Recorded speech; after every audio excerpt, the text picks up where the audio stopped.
Assalamualaikum warahmatullahi wabarakatuh. Hai teman-teman semuanya, selamat menyaksikan video saya ya. Perkenalkan, nama saya Rahma Hayati Batubara, NIM 200320081, kelas 7A Rancangan Usaha Agribisnis.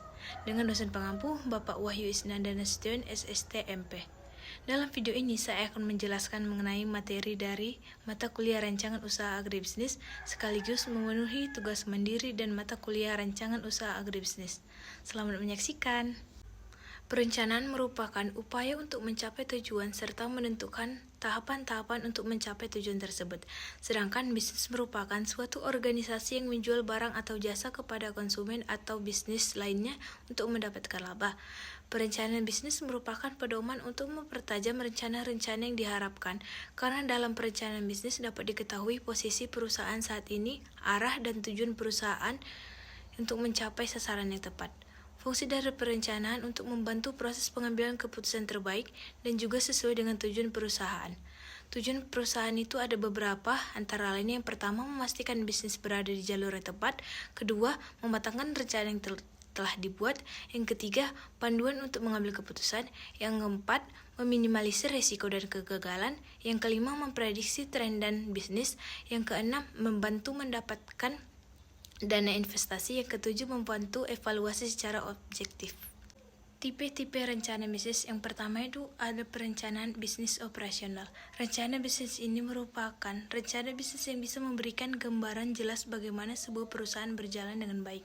Yang kedua, perencanaan strategi. Tipe rencana yang kedua ini itu sebuah rencana bisnis yang terjadi dari langkah-langkah strategi yang telah disusun untuk mencapai tujuan bisnis. Yang ketiga, perencanaan taktis, yaitu tipe perencanaan ini berguna untuk merealisasikan strategi usaha yang telah direncanakan sebelumnya. Yang keempat, perencanaan jangka panjang. Sesuai dengan namanya, perencanaan jangka panjang ini berlaku untuk jangka waktu yang lama dengan skala yang begitu besar. Komponen dalam perencanaan bisnis yang pertama itu ada identitas perusahaan dan visi misi. Mencantumkan identitas perusahaan penting dilakukan agar pembaca dan investor mengetahui kalau bisnis yang Anda lindungi adalah hukum. Yang kedua, target pasar. Target pasar sangat penting untuk membuat pembaca paham bahwa bisnis yang Anda miliki sasarannya tepat. Selain itu, target pasar berfungsi untuk membantu meyakinkan terkait dengan potensi dan market share bisnis Anda.